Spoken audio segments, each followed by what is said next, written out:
Okay, and it looks like we are live, Christopher. It's that Yes. time of week. It's the Collective Games Cast. It's episode 28. We're talking about favorite consoles today. Uh, we'll talk a little bit about the Sony PlayStation 4K.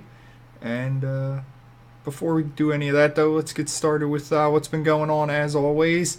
I am the Malgadar, and that guy over there joining me in the Google Hangout is at Chris BCGC. So what's been That is going on, man? not much, man. Been playing a little bit, different games here and there. Let's see. Last night I played. Before we were playing Borderlands, the pre-sequel, I was playing Super Metroid, and Super Metroid, nice. yeah, so I play a little of the older games. So Super Metroid, Golden Axe 2, and Streets of Rage Oh 2. wow, you were going. Yeah, Wait, which Streets of Rage? 1, 2, or 3? 2. Okay. Yeah. Yeah, just thought I'd play a few of the games that I already had over here, so knocked those out, played a little bit of that. Then we got on some Borderlands, the pre-sequel with our buddy Matt. It was a good time. Yeah, we played that for many hours last night, didn't we? Yeah, yeah. Yeah, I seem to recall my driving skills are excellent, unrivaled. While I was riding along as gunner in both vehicles, I couldn't figure out who was the better driver, so I was like, fuck it, maybe I'm the better driver. Nope. Yeah. Hey, I only drove us off a cliff once. I drove myself off a cliff another time by myself. But you survived that one, right? Just the vehicle did not. Yeah, I got full insurance, man. It's not a big deal. So, yeah. No, that was good, though. I actually found the character Wilhelm useful for once. Oh, yeah. And I I couldn't find like the boss or who was shooting at us. So I was like, "Oh, there's the wolf," and found him. Yeah. Yeah, that little wolf drone was pretty useful. Yeah, So, yeah, I love that game, man. That game has so much personality. it does, It, man. It does. it It's not repetitive. Like, It's it's nice. strange how playing The Division drove me right back to Borderlands. Because that's what you wanted out of the division. Yeah, well, I was like, this is a cool loot shooter. And then I was like, oh, but there's a loot shooter that does all of this better, just in a Yep. fake setting. So, like, because I like the Division setting. Like, I like that realistic New York, but Borderlands is just so much better put together, you know? Yep. Less Yep. clunky user interface, way more personality, a lot more fun, just a lot easier for everything else to go together, you know? hmm Yeah. It's weird though, because even the world is a lot. Like the different people around there, like the thing, it's so much life in Borderlands, and it's like I didn't expect. Like even from the first one, I didn't expect it to be that way, and it's nice. Yeah, Everyone has a different personality. Nobody's the same droll guy. Even though some of them will go on forever, it's actually interesting or funny to listen to them. yeah, like even just like the stupid little side quests, you know, just like to Yeah. go fetch me this or whatnot. They try to put some like personality and flavor into them, and I really appreciate that.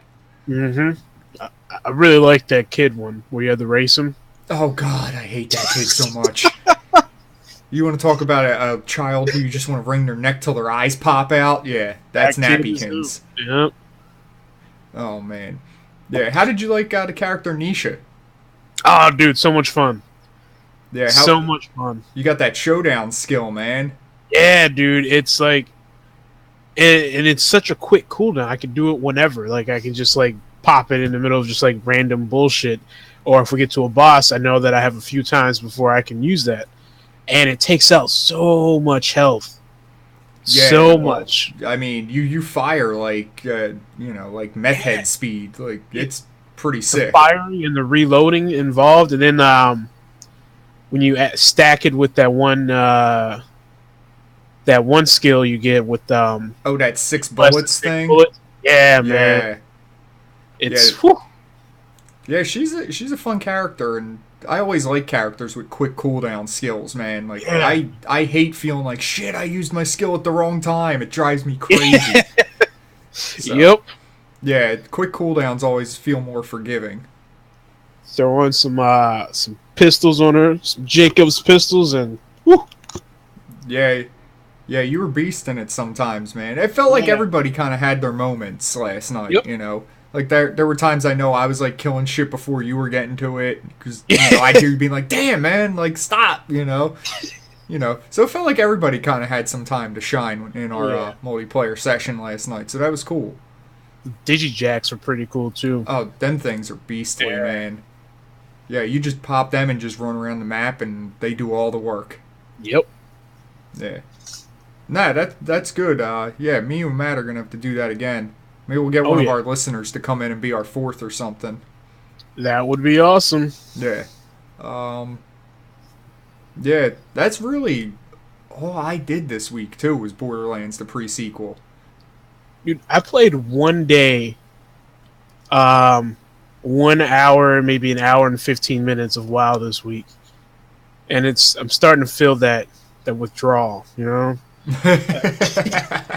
Gotta get back in. Oh man, it was a weird week for me. Yeah, well, you know, them MMOs, they're like, you know, having like a job or a family or I don't know, an addiction. I think that's it. yeah, the last one was probably most apt. Yep. Yeah, I keep looking at it on my desktop and I'm just like, dude, I don't want to be in that kind of committed relationship with a game right now, you know? 2 years ago, when I just quit out, right? Or as people say, took a temporary break. Yeah. I still had it downloaded for a long time, and I just kept looking at it like, I see you sitting there staring at me, wow. I see you looking at me, and I've been like tempted to go back in. I was like, nah. So I uninstalled it from my computer so I didn't see it again. Then you get the Blizzard launcher, and so I was playing StarCraft, and I still see the World of Warcraft logo there. I'm like, oh, fuck you guys, man. Keep trying to draw me back. Yeah. No, I can get trying to separate yourself from it, you know. Yeah. It's tough, but I don't know. I'm just trying to stick to more casual stuff right now. It's probably the best option, man. I don't know. Borderlands is cool. Jump in, kill some shit, get out. Or just play for like 6 straight hours like last night, you know. A lot of flexibility. Did you play Automatron yet? No, I downloaded it. My son's been playing it. He can't stop talking about it. He tells me that the robot companions are OP. Oh, wow. So, yeah, he keeps telling me about all the mods he's making to his robot, and he was showing me like the paint job he put on it, and he said they just murder everything. So that's what's up. Yeah, so he seems to really like it. That's just sitting there. I'm gonna attack that at some point. I don't know. Yeah. I was busy all last night doing Borderlands, so didn't get around to it. And I got that Uncharted collection I picked up this week, so that's just sitting out there. That too. Could always play some more Uncharted. And they're great, because even if I get sucked in, it's like 7 or 8 hours maybe, you know. Mm-hmm. So, can get that done quickly. Yeah, so... yeah, that's it, though. I did not get to Automatron yet. Did you pick it up? Did you get the season pass? I don't remember. No, I didn't get the season pass, and the day I remembered it was like a few days after the first, and I was like, oh, god damn it. Dude. Yep. I mean, it's still probably a good value, all in all, but not knowing what the rest of it is, you know, tough. Yeah, well, you already know the other 3, so I figured I'll just pick them up when they come out, because I'm not one to, like, pick up the DLC and play it right away. I never did. Well, with Skyrim, I waited like years after that before I got the DLC.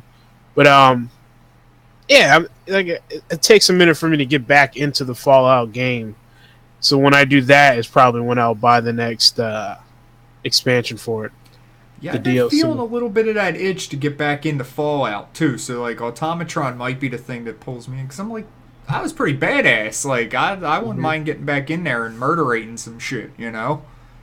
Yeah, I've been seeing like a trend though, so it's like cash-wise, if I wait to get the DLC, let's say the third one that they were planning, the actual like an island off of Maine. I can't remember what they were naming it.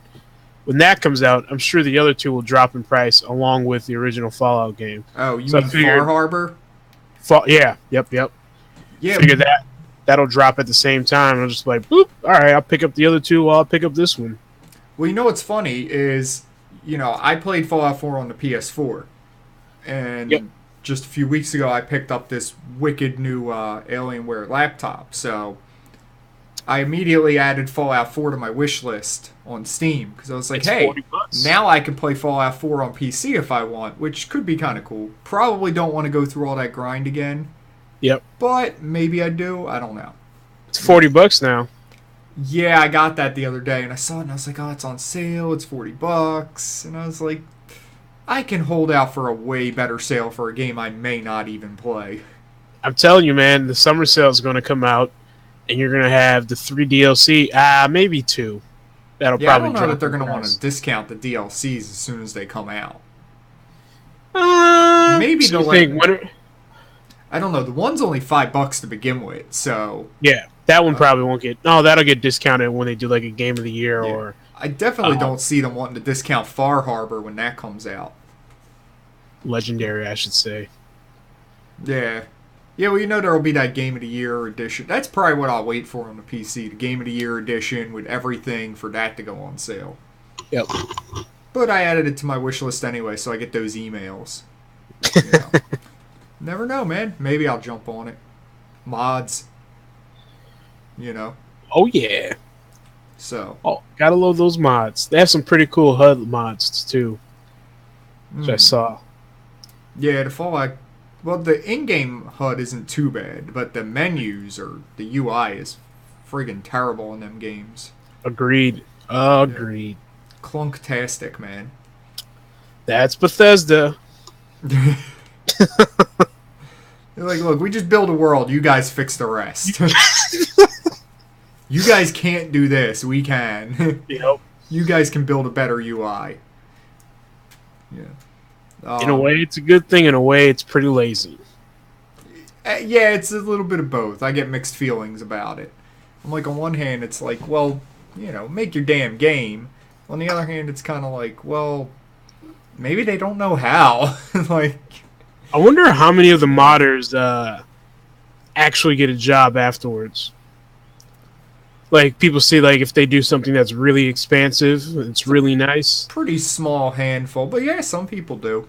I would assume they'd be like, your group clearly shows you know how to do anything. You know how to, make a game. Yeah, I remember people who did stuff with the Neverwinter Nights toolkit got some gigs. I remember people who were really good at Tony Hawk, I think, got jobs with Neversoft back in the day. So, I mean, yeah, there's some room out there, Mm-hmm. You just got to do something that catches somebody's eye, That's pretty much it, yeah. Yeah. All right, that's pretty much it for me, though, man. Picked up Uncharted and Automatron and played a lot of Borderlands. That's the same here. Oh, you know what?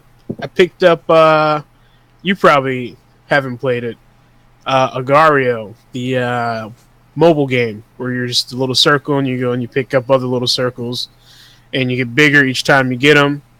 And then, but in the meantime, there's other big circles, which are other players that are trying to eat you up. It's kind of, it's very addicting, very simple game, but very relaxing and frustrating at the same time. Because it's like you're doing your thing, you're eating up your little balls, you're getting bigger and bigger, and then some asshole just comes out of nowhere, splits, and eats you up. It's like, motherfucker. It's kind of cool, man. It's kind of cool. Okay. I don't really do mobile. The last time I played a mobile game, I got a chick pregnant, so it's like, that's enough of that. I'm sorry, what? Did you say you got pregnant? Yeah, so anyway, there was one news story I wanted to talk about this week. I know we had a lot of news last week, and that was kind of the whole show, but this week, just one news story of note. The rumors about the PlayStation 4K, pretty strong coming out of GDC. What do you make of this, man? Oh, man. This really piggybacks off of our episode 2 weeks ago where we were talking about upgrading consoles. Yeah, and I've had a change of how I thought about it. And I think I have done it again. I have changed someone's opinion. Well, I had to think about it a little longer, man, because I like the idea of having expandable consoles, not completely new consoles. You know what I mean? But it seems PlayStation or Sony is taking that idea and just making a newer version that's supposed to be capable of handling 4K gaming. It's supposed to be like a faster system and all that.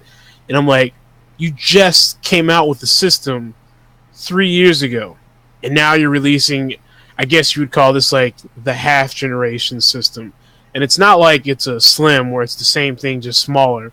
It's literally a newer system that I think they're trying to make smaller, but with better parts in there that can handle different things. It's like, dude, you can't do that, man. I'm of two minds with this because it's such a just kind of like an amoeba out there of a rumor, and there's no like solid facts about it really.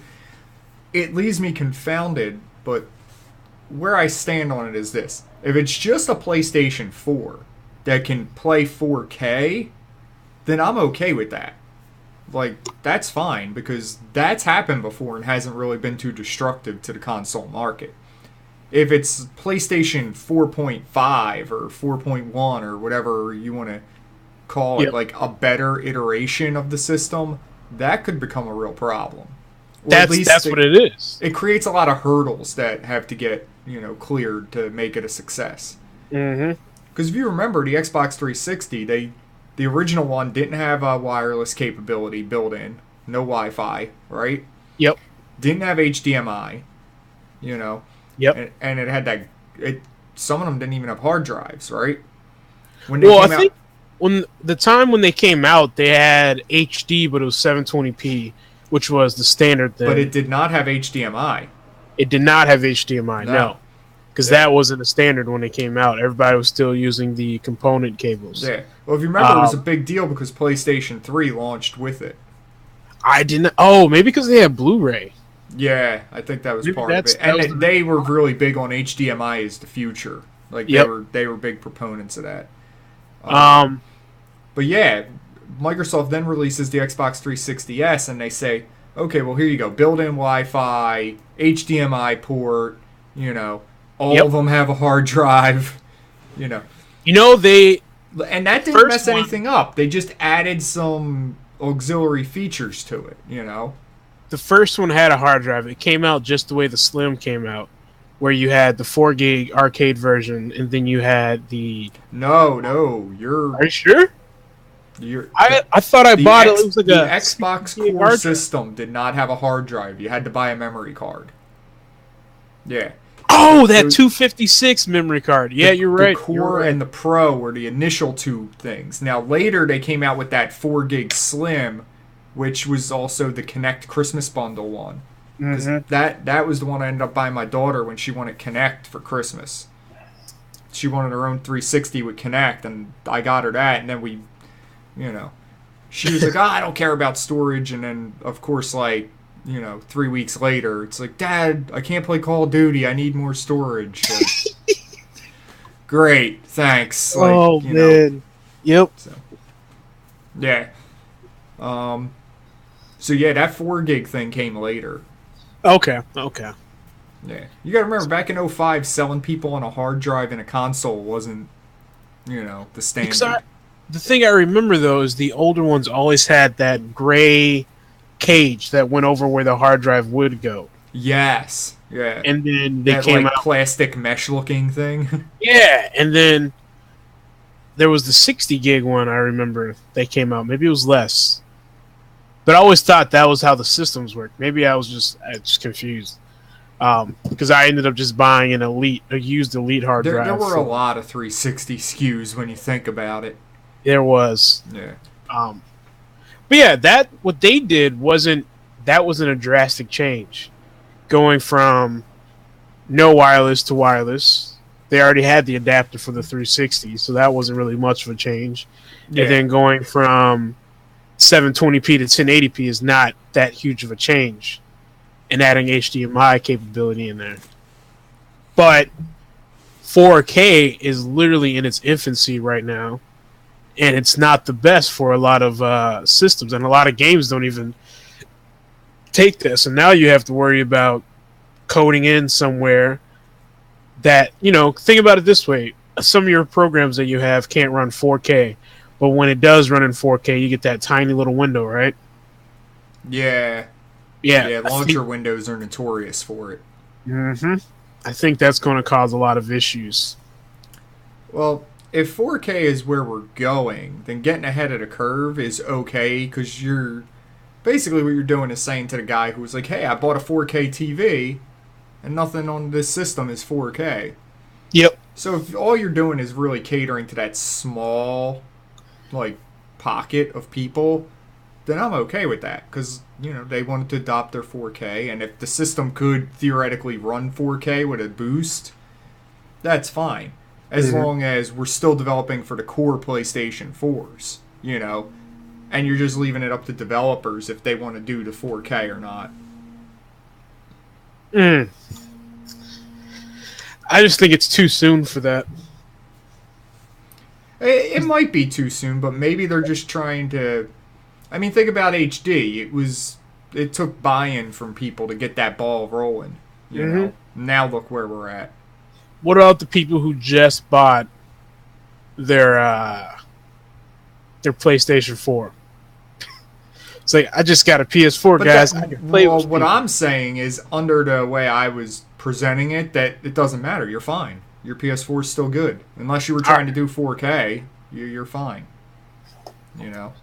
They said they're increasing a lot more in there. I just hope that it's nothing too drastic where it seems like because they probably have to do 4K. But as long as the building block that we're developing around is the PS4 standard, then I think we're okay. What becomes a problem is if we get into a new 3DS situation where it's like you can only play this game if you have PlayStation 4K. Yeah. Then it's like, well, you got two different consoles out now at that point. They're not the same.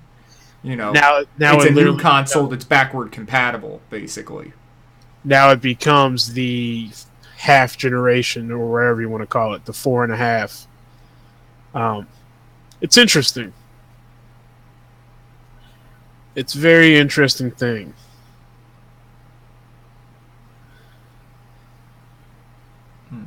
Okay, well, I don't know. I guess we'll see more what happens there. I know one thing you had mentioned was the talk that's really been going around about they want you to buy new consoles in somewhat the same way you would buy a new cell phone, which has been the popular theory people have been floating out there. And I just remember the crux of our argument we were having was that one of the things that helped a lot with people upgrading their phones all the time was the subsidies from the carriers. Yes, this is it. And I remember thinking, unless they got some plan to subsidize the old systems, send us your old system and we'll give you this much off towards your new one, I don't know if stores are going to do trade-ins, This is saying if this is the future they want, this is part of what they would have to do. But if they did that, they're not really making money off of anything, right? Oh, maybe. Actually, there probably will be, because that's probably going to be a very expensive console. Yeah, well, you think of it like this, right? Think about how the cell phones have worked. Originally, there were large subsidies on phones to get you to upgrade them. And what you see is they're kind of weaning people off that and getting you more into this buy the phone now, right? Yeah. They've established the market trend, and now they've got people basically in line with it. Oh, hey, this is how it works. You got to get a new phone every couple years. Yep. So maybe for a generation or so, you've got to get, people used to this idea of getting new consoles every year. Or every 2 years or whatever. And then once you get that market trend established, you could slowly back off of it. Kind of screws us over, but it's pretty much what's happened with the phones. It definitely does screw us over. Yeah.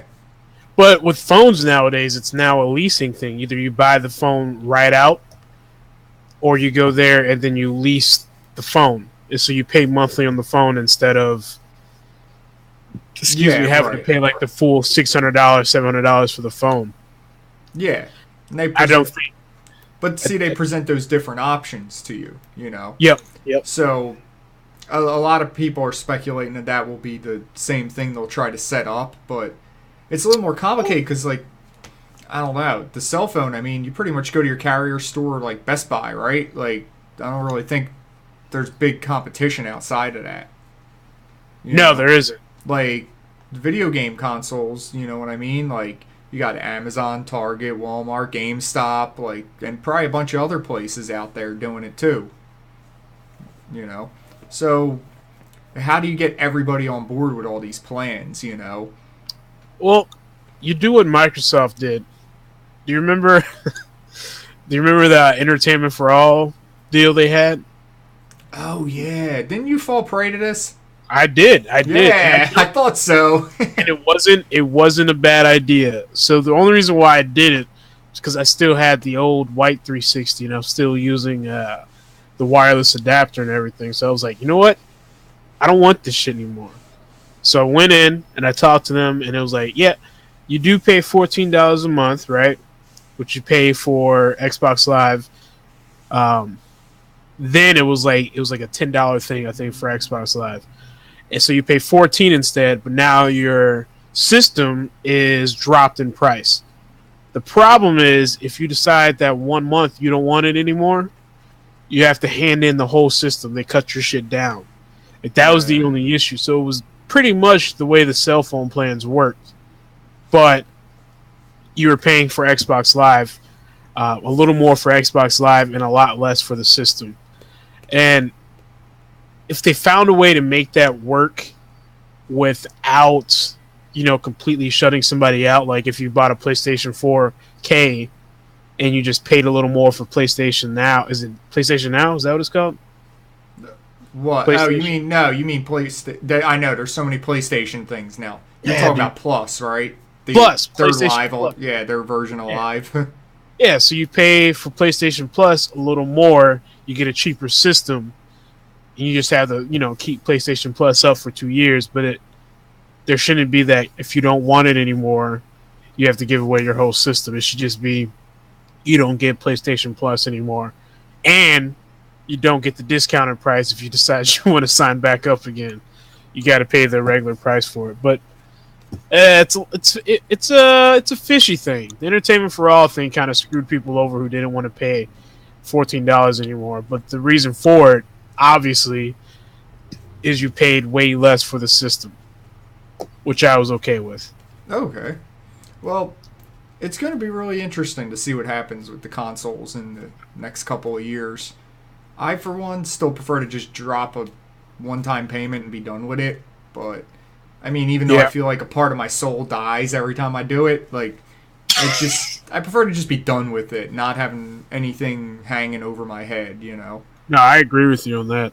And I kind of prefer my consoles for just buy them and be like, hey, I'm good unless they release, like, some slim version I feel like upgrading to, That was the thing, man. It was like a new, clean Xbox. Slim. Black. I usually upgrade, too. Anytime they release one of them damn things, I'm like, oh, duh, I gotta get it. Like, except for the PS3, because they ripped out backward compatibility, and I was like, nope. In the Slim? Yeah, they started phasing that out. Even with some of the fats towards the end, I think they did, too. That's ridiculous. Yeah. Well, they just started backing away from that. That thing costs like $1 million, man. So, alright. Enough with all this news and what we've been up to. Let's get to this topic we wanted to get to today. Alright. So we wanted to talk about our favorite consoles. And not just in the sense of like, oh, this is what I like and this is what Chris likes. What we were trying to do here was favorite consoles by maker. So, should we start with something a bit on the easy side, Chris? It doesn't matter. Okay, let's start with the one that I think will be the biggest slam dunk one of all. What is your favorite console by Microsoft? It's the 360. Specifically the Slim. It's the PC! No, it's the 360. We're not counting PC because that shit is too amalgamous to really even begin to figure out where to start. Well, obviously it's the PC, and only if it's running Windows Vista. So, I mean, if we're gonna go that route. You're being a fucking funny guy over here. See, I was gonna say it's the PC, but only if it's running a Core series processor, because all that other stuff beforehand sucks now. Oh, dude, are you kidding me? They all run the same. They just have different core temps. That's it. Yeah. I just ever since the i series processors, man, it's just been beautiful. They are really nice. Yeah. Anyway, so the 360. Okay, so what makes the 360 your favorite console? Well, let's go back to the original Xbox, and then we'll talk about the transition, right? So the original Xbox had a shitty dashboard. You could not go into the dashboard or if you're in-game, there was no going into the dashboard to do anything. Yeah, the UI was bad, and there were no real options once you were in a game. Yep. And it was pretty lackluster, right? So then the 360 comes out. It's pretty much an upgraded UI, but it was still shit. And then they completely upgraded the dashboard to something amazing, and it made everything easy. You've got your games, your movies, your TV. You can see everything. It's in a nice tile set, so you know where everything is. Remember Blades? What? The original UI, the Blades?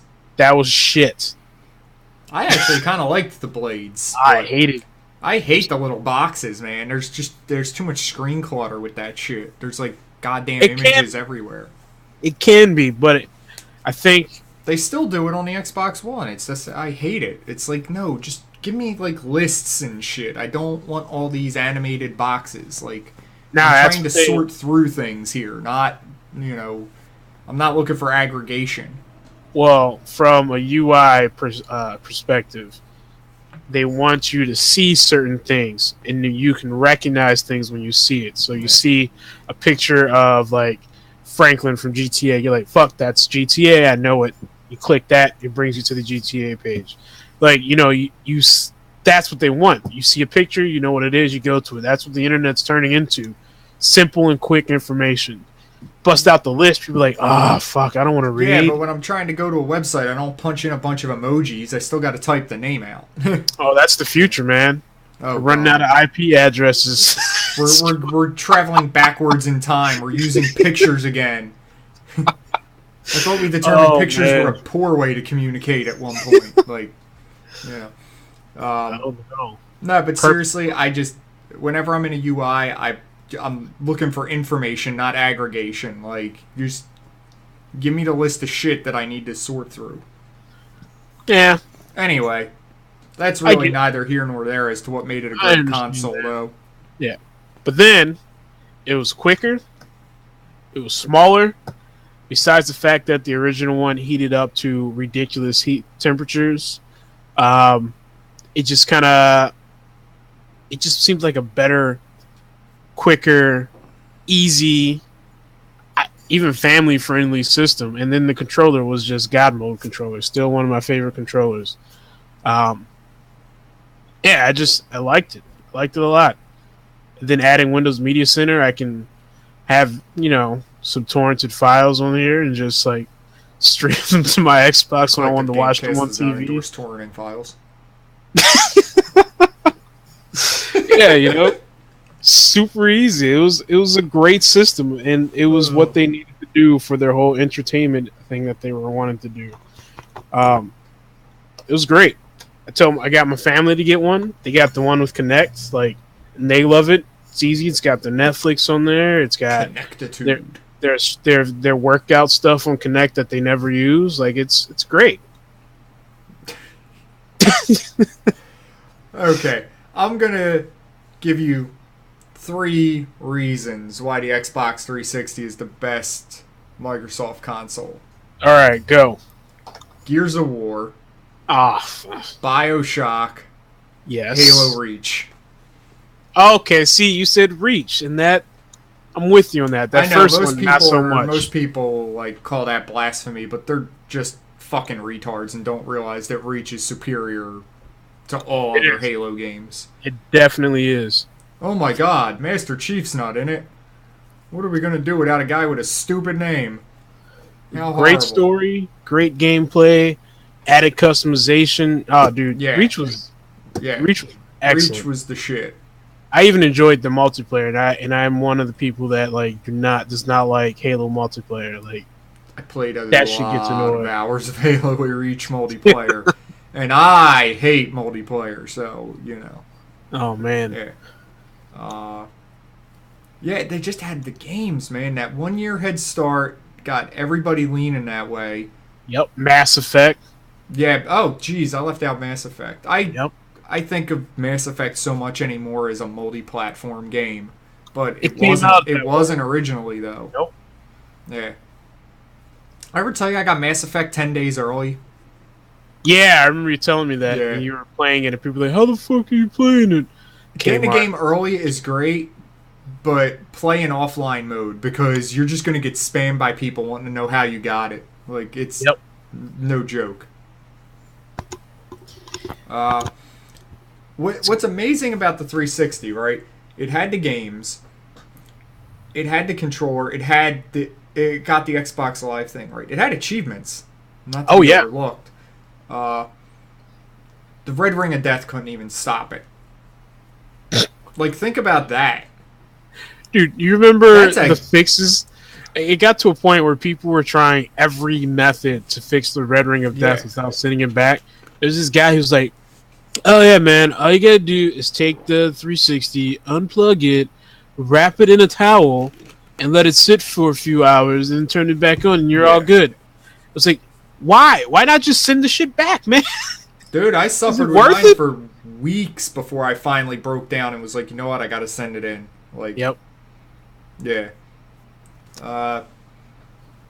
And it must have been bad because I went and picked it up at the FedEx Center, and they were like, "Oh, what do you got, a 360?" And I was like, "Yeah." And they were like, "We're getting so many of these." And I was like, "Shit." I was like, "That's not good." Like, that's just, I mean, we live in a large metropolitan area, but still, like, it shouldn't be that bad. Like, nope. Couldn't stop it. The original Xbox, really awesome, was definitely my second pick because I am not a big fan of the Xbox One at all. I don't have too much experience to judge it.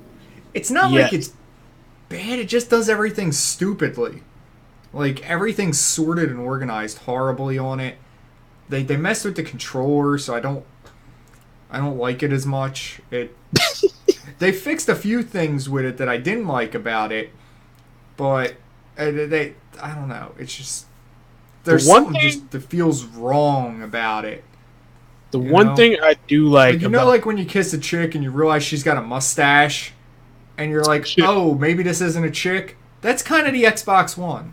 You should have seen that beforehand. What?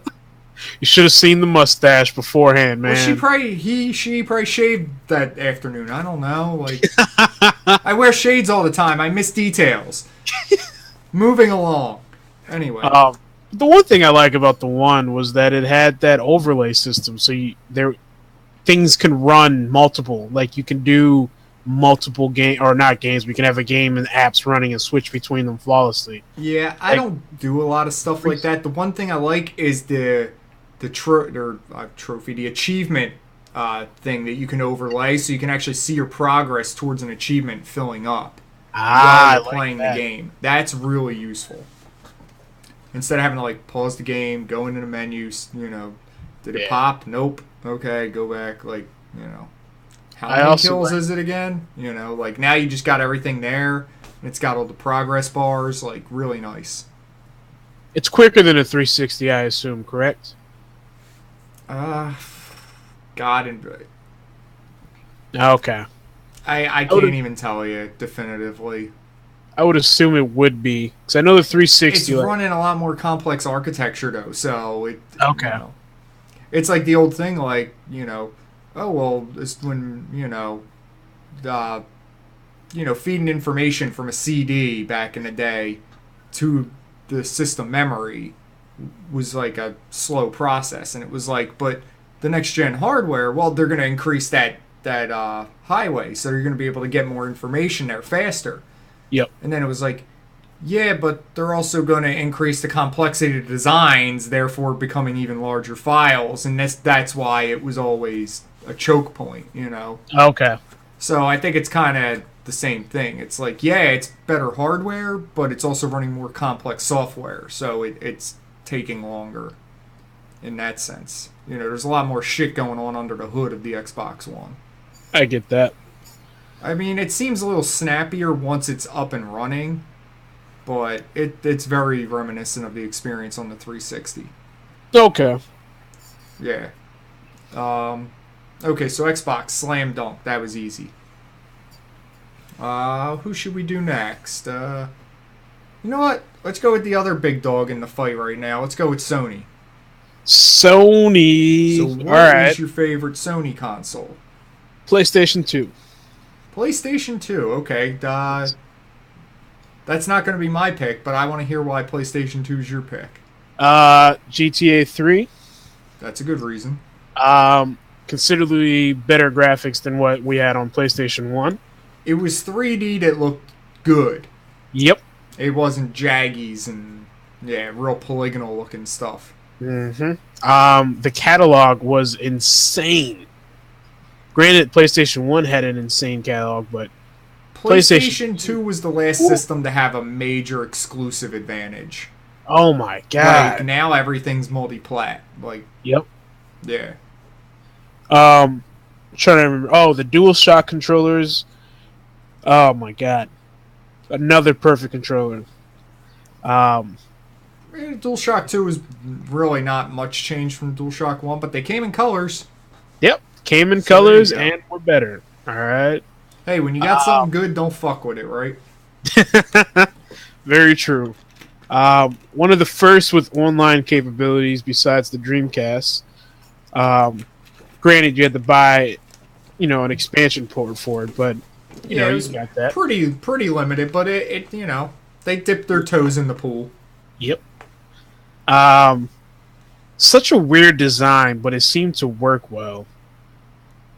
That was such an Yeah. odd system design. Remember but that it with worked. the blue stand when they were showing it off too at first? Oh, the blue stand was kind of cool. You haven't mentioned like the big bomb yet. I don't know what the big thing is. The DVD player. Ah, That was monstrous back then. okay. Okay, I didn't use it as much. I That did not would- use I that. I really think that's where a lot of them sales numbers came from for the PS2. Because you can use it for both. Yeah, and it was cheaper than most DVD players at that time. It also came with the remote. Now that I remember it, Nah, it didn't come with a remote. it didn't come with one. You could buy one. Oh I'm yes, they did have a remote. I remember Yeah. that. I was like, nah, I'll use controller. Fuck that. Yeah. I thought for a second I thought I got beat for a remote. Man, you had me panicking. I gotta call them now, man. Yeah, really, like, yo, you owe me a remote set from 16 years ago. Get that shit over here. Oh man. Man. Yeah, PlayStation. I mean, it's hard to argue against PlayStation 2. Mm-hmm. It's not my pick though. I'm assuming the 4. Oh no, it's the Vita, isn't it? No, it's not. No, my Yeah. pick is the original PlayStation Ah. because Okay. this thing was the trendsetter, man. Like, Very true. it was ahead of its time in the sense that like they found a way to make CD games and do it not as a joke, Yep. not like Sega CD junk was, you know. And they just kind of had that fearlessness that like a startup has, which is weird to say about Sony because in the mid 90s Sony's a giant in the electronics world, Yep. But for video games they were just a little startup, They got spurned by Nintendo and just said, fuck it, we're going to do this ourselves then. And they released this thing and just absolutely crushed all their competition. Like, it wasn't even close. It was just disgusting. Like, we haven't seen a beatdown like that since, like, the Nintendo destroyed the Master System. Like, I mean, it never is that lopsided, I mean, and what was cool was this is kind of where you saw video games coming of age, right? Because all the people who were my age that grew up as kids with video games were now getting older. So the experiences that were starting to get delivered were starting to age with them. So you had things like Resident Evil and Metal Gear Solid and Thrill Kill, which never got here. But like there were these adult experiences starting to come along that were really starting to push things, you know? The capabilities of the CD-ROM were pushing things further. Now we could have more like realistic sounding orchestral music. We could have voice acting, you know.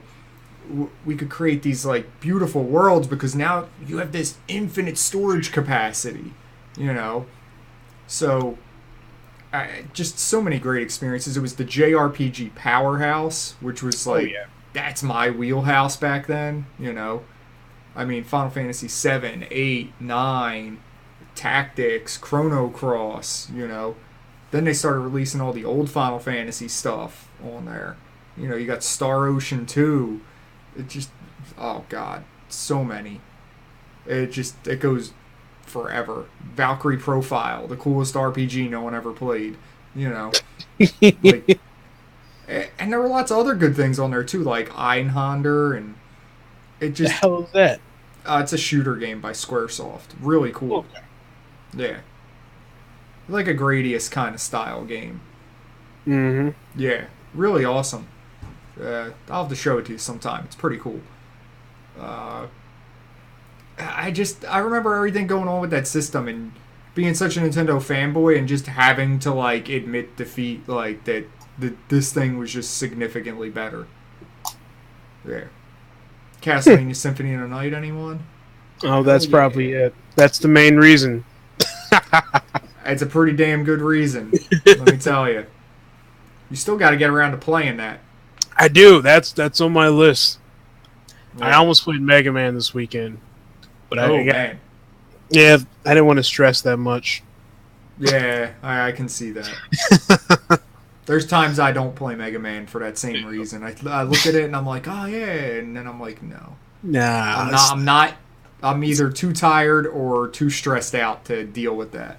Not into the whole self-harm there. I'm just gonna... It's really gratifying. It's not like, to me anyway, it doesn't feel like it's the same as like a Dark Souls thing, but since I haven't played any of the Souls games, I can't speak to it. Probably should. It's not difficult usually to be difficult. It's just from a time when games were that hard, you know? Yeah. Like, because that's where value was. Value in a game was, you know, having to replay through sections to stretch the games out. They were small back then, you know? I get that. So you created value by making people have to kind of get this far, go back, get this far, go back, get this far, go back, you know? So 2 steps forward and 1 step back, you know? Mm-hmm. Anyway, we kind of derailed there, but yeah, it was just such a really innovative time with the PlayStation. People were just doing anything. Parappa the Rappa, you know. I forgot about Parappa the Rappa. The Suikoden series, like, there was just so much cool shit happening, and it was so ironic to see Sony just embrace it all. Like, sure, whatever, let's try it.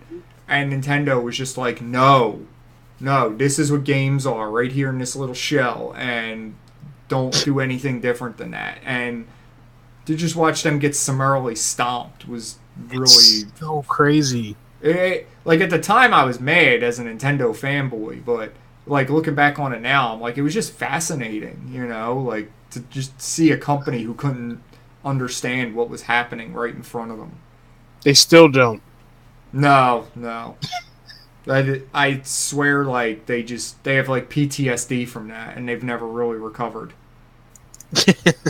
So, alright, so, let's recap. So, for Xbox, we both picked the 360. Yep. For PlayStation, I picked the 1, you picked the 2.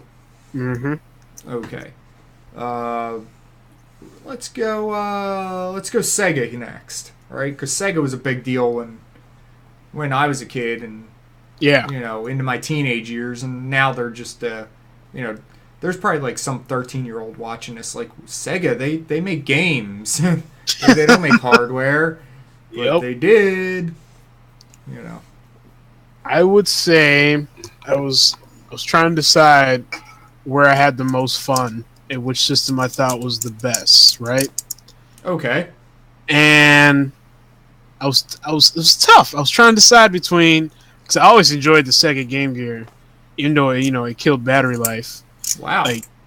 But I think I'm going to stick with the Dreamcast, man.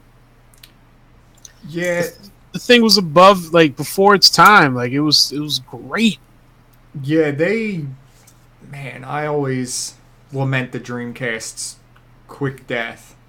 But I wonder, follow me with this, Chris.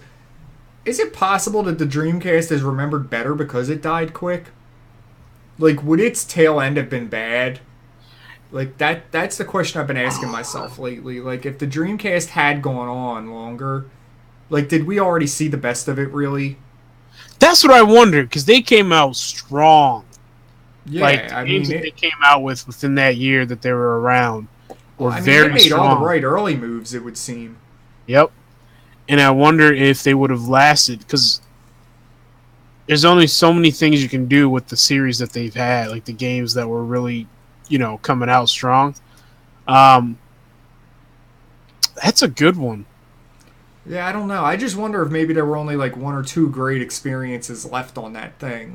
If we had really seen the best of it. But it was such a good system. I mean, anybody could develop on it, I would assume. Yeah, but once the PlayStation 2 came out, it was kind of like the death knell. Because you see... Yeah, that's true. I mean, they canceled the Dreamcast, right, in 01. Yep. The winter, or the fall of 01, or winter, however you want to call it, we start seeing all the big bombs drop on the Sony side. Metal Gear Solid 2, Final Fantasy X, Grand Theft Auto 3. It was probably doomed anyway if that's what it was up against, So, I'm wondering if they just put it out of its misery early. Clearly there couldn't have... I don't remember many games coming out after they canceled it either. No, I don't remember anything coming out. I think I remember the last game was NHL 2K2. I never even played 2K2. It wasn't here's some grand game we've been working on for 2 years, and here it is now. Nothing real. Nothing was out there. It had some of the. It was such an it was like an arcade system in your house. So you had all the games that you used to play in an arcade, and now you have it in your house, including House of the Dead. And so it's they could expand off of that, but I don't know if they had. I don't think they had the resources to continue. Nobody wanted to.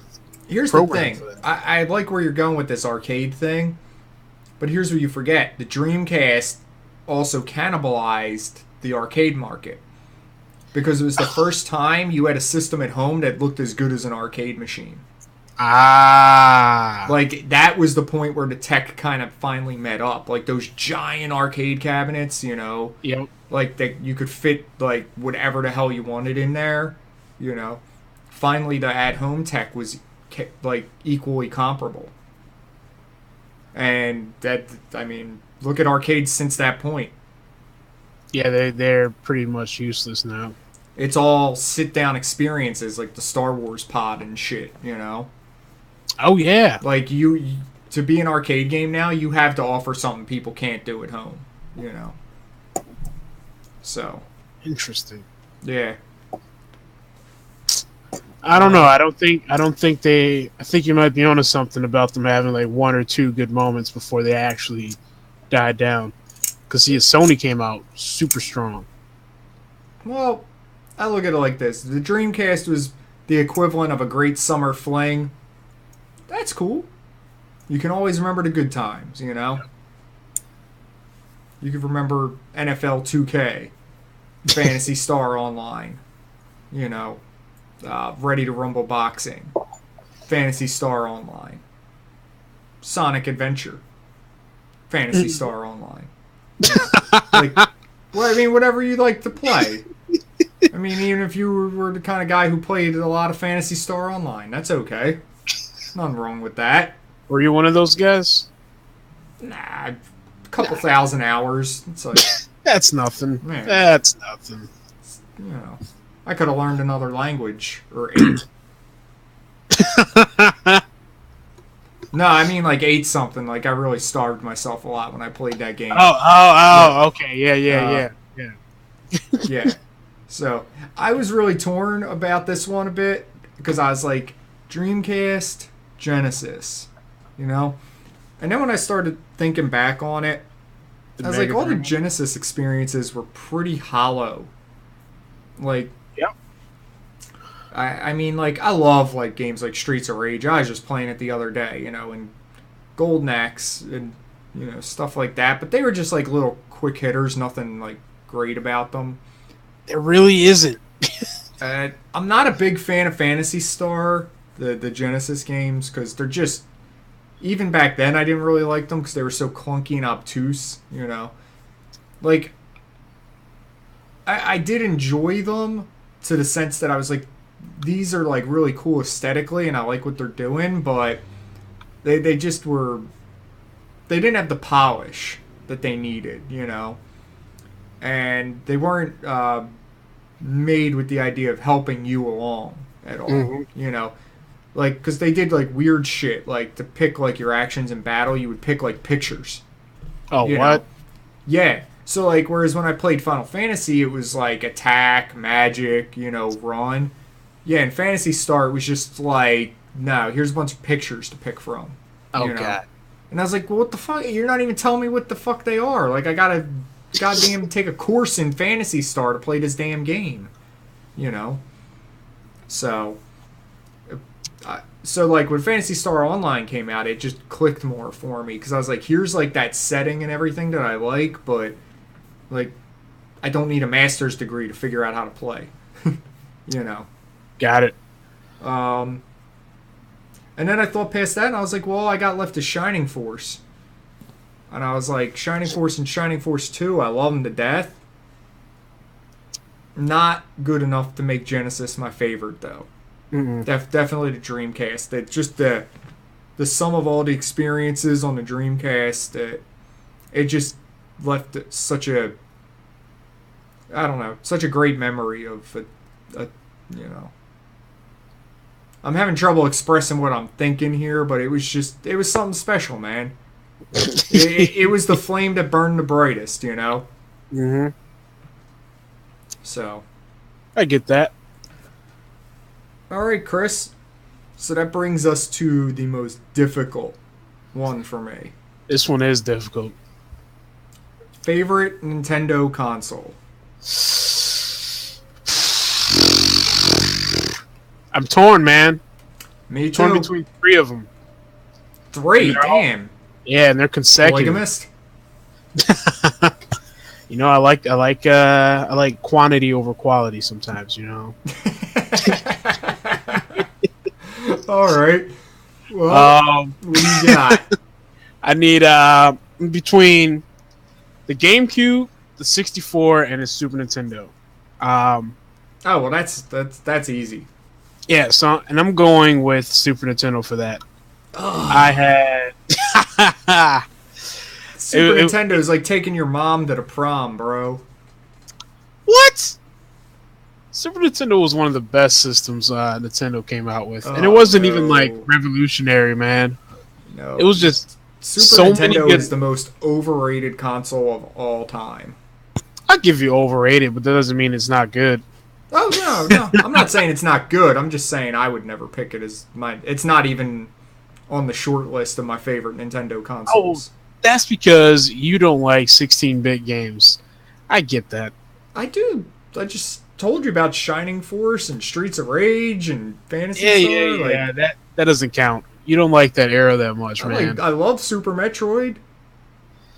You just know I'm a big proponent that the 16-bit era is way overrated. Oh, man. Luckily, the people who have all that nostalgia for that era are getting too old to be like in like the faces of gaming, and we're getting some younger breed in who don't have that clouded nostalgia about the 16-bit era. So we could start getting some objectivity about what a just low innovation era the 16-bit era was. Oh, low innovation. I'll give you that. Yeah, but I've thoroughly enjoyed every game that I played on. There's a lot of good Super stuff, dude. Nintendo. You're not gonna have a generation with no good games. Like that's just not gonna happen. Yep. You know, it's Just just good memories. too big of a time in the console world. You know. My favorite Mario game. Oh, the worst Mario game. My favorite Mario platform game, I should call it. The new ones are platform, but they're not 2D anymore. So they're kind of, and a lot of them are kind of, let's just use Mario doing things. So, you know, Mario Tennis, Mario Golf, all that good stuff. But, yeah, it was a good, simple, quick game that also saved my stuff on the cartridge. So I didn't have to play, and then if I was done, like, oh, dinner time, I didn't have to pause it and hope that nothing happened. I could just, like, save and move on. You know? It is interesting, though, that because your data was saved on the cartridge, trading your game in was a lot different back then. Oh, yeah, you didn't want to do it. Yeah. Unless you completely beat it and you're done, then you're okay with that. But, yeah, you didn't want to trade a game in back then. I remember having the toughest time understanding why I couldn't save PlayStation games to the CD. Yeah, you and everybody, man. Like, that was a tough time. Man, there's more memory on this CD than the cartridge, and I can't save to it? Yeah. Oh, Chris, I can't rewrite on the CDs. That's how it works, man. But yeah, I love that system, man. So much memories. So many good memories. I think that's the one that lasted the longest in my house besides the PS2 and the 360 that I have now. Super Nintendo. Yeah, just I'm not a fan. It just doesn't do much for me. What's yours then? This is where I'm stuck. Like, where I'm just like, if somebody would just like drive a chisel through my chest and split me in half, that would be great. The Nintendo Entertainment System and the Gamecube. Oh, yeah, I figured you would say the NES. Yeah. Jeez, the NES was just great. There's so much good stuff there. And you want to talk about another era where it was just like, fucking try anything, man. Throw it at the wall. You know, I'm with you on the NES. It was the first era that really had characterization, too. Because before that, it was all the Atari stuff, and it was all, like, just blocks and shit, you know? And it was really... You could use your imagination a bit, but when we got to the Nintendo, and, like, the first time you play Mario, and you're like, that's a dude. Like that looks like a fucking person. Like, and then it's like, you know, you got this, like, world of blocks, and there's, like, hills in the background, and trees, and clouds, and it's like, this is like a real fucking thing. I'm not just on like a pink background. Yep. Like, you know. So it really, you know, I think that's why like 90% of the Atari games took place in space. Because it was like, hey, black background. We're good. We're done. Job done. Let's go get drunk, you know. But, I don't know. It's like, I love so many NES games because there was just like crazy shit that you just don't see anymore because nobody will take a risk on a game like that because of how much it costs to make them today. Before we go on, I think that's going to change with indie games. They're becoming bigger now, and I think they're more willing to take risks. That's true. Somebody find who has the Base Wars license and make Base Wars 2, please. Or Baseball Stars 3. That would be great. You know, I'll take that. Oh, man. I think we'll get back to that time pretty soon. Yeah. Jeez, I just think at the end of the day, I might go with the GameCube. Interesting. You don't sound very confident, man. It's that close. I mean, it's like that close to me, like those two systems. Well, what's your reason for the GameCube? Well, one, wireless controller. Yep. You know, I don't sit on the floor in front of my TV any longer. Just not how I play games. Now, if you want to take that out of the equation, that's fine, though. It's just, I look at the experiences on the GameCube, and I'm like, wow. I'm like, Metroid Prime, you know. Probably my favorite game of that generation. Damn, that was a good game. It just, they nailed atmosphere in a first-person game that the only thing I've seen match it since is BioShock. Like, and that's it. Nothing else even comes close to that bar that they hit there. You know, I'll give you that. At least in that, like, you know, that style. I mean, you know, like, Borderlands does its own thing with atmosphere that's very different, you know. It's Metroid Prime. It's Legend of Zelda: The Wind Waker, you know. Now, this is kind of a cop-out, but it's my Legend of Zelda collector's disc with the 4 old games on it, you know. So, that doesn't really count for GameCube, but it's part of the experience I remember with it. It's Mario Golf, Mario Tennis, you know, Mario Sunshine. Which, when I went back and played, that camera's shit. Camera was shit, man. It was really bad. You also were a plumber cleaning up pollution. Yeah. Such a weird concept for a game, man. Phantasy Star Online 1 and 2, right? Phantasy Star Online Episode 3. You know. Legend of Zelda 4 Swords Adventures. Like, I never played that. Actually pretty cool, you know. Yeah, I had a lot of fun playing it. Luigi's Mansion. Yeah, Luigi's Mansion's okay. That poor guy. Yeah, I just think all these, like, you know, cool games I played over there, and, like, there's just something about them, too. Resident Evil 4, hello. You know. Yep. Smash. Yeah, Smash Brothers Melee, the one I played the most of. Yeah. Mm-hmm. I really haven't played any of the others, to be honest. It just felt like, I always felt like Nintendo GameCube was the console that just got hosed. Like, that one deserved a better fate than it got. You know? This is true. Like, this is true. You know, like, we had the meteoric presence, and it was GameCube that actually deserved it, not Wii. Like, Wii was a joke and a fad. Like, GameCube was actually a solid fucking gaming system. Like, minus no backwards. If you didn't play that, go find one and get some games, because you could still play a lot of them today. You know. The fact that they went to CD meant that they didn't have any backwards compatibility of the older games for 64, right? That is true. Yep, that was one of my things that bothered me. Because PlayStation 2, just pop that PlayStation disc in there and run it like it was normal. Yeah, the one good thing though is GameCube just had so many games. Like, there wasn't a lot of time to go back. There just wasn't, you know. So, I don't know. I think I'd give it to GameCube by the narrowest of margins, but I don't know. I think if I look at my collection, I might have more GameCube games than NES games, but it could be close. Yeah. You forgot about Pikmin. Not a fan of Pikmin. Don't like RTSs. It's cool, though. I dig what they were doing with it. It's just not for me. Forgot about Animal Crossing. Yeah, I got all down with Animal Crossing. brought it home, and I was like, oh, dear God, what did I just do? I was like, it's The Sims with cutesy little animals. Yep. And then, of course, my daughter got hooked.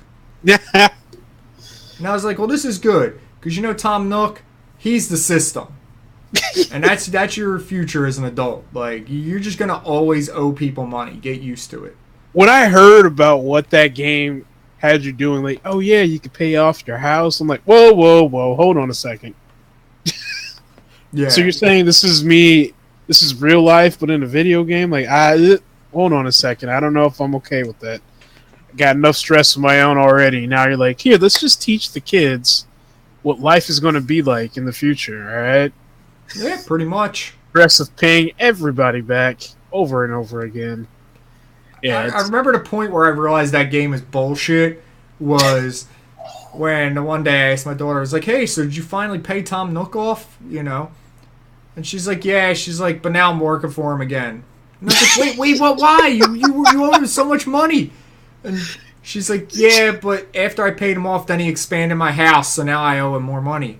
I I'm like, that's like extortion or something. You can't just do that to somebody. Like, man.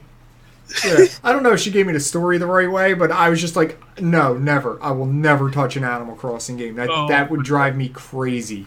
Like, what? You know? Like, I just got done paying you off, motherfucker. Like, get out of my life. I'm done with you. And done with that you is damn bells. Real raccoon. Think about the people that pay off their cars and like, yeah, it's time for a new one.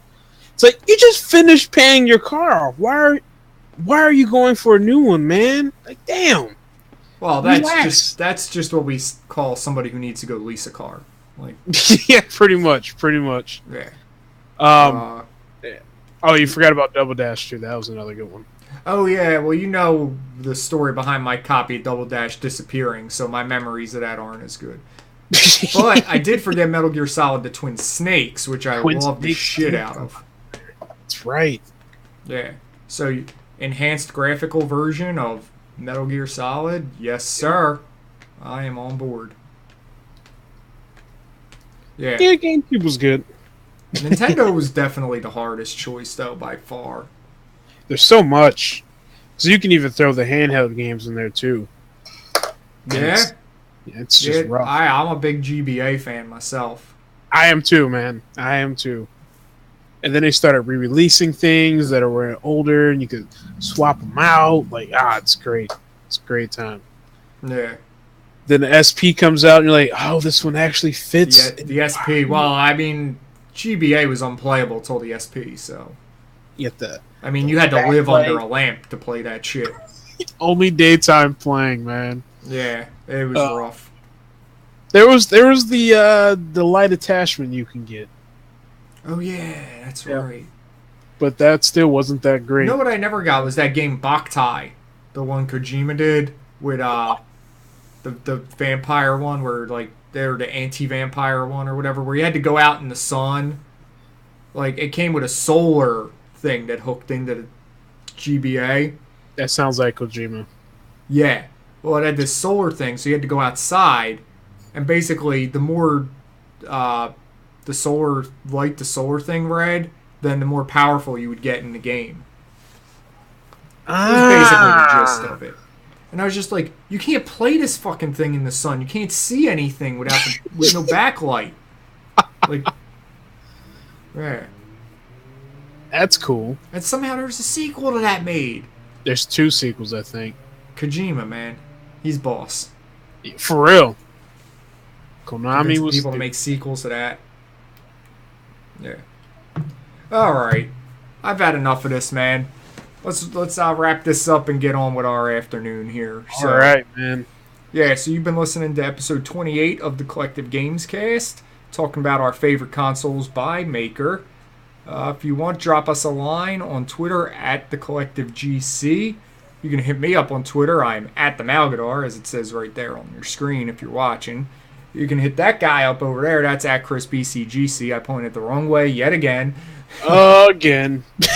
You can check us out every week on twitch.tv/the_Malgadar, or you can find us on YouTube. Search for Collective Games Cast. Anything else you want to say before we get out of here, Chris? Nope. All right. Me either, guys. Enjoy your weekend, and we will talk to you next time.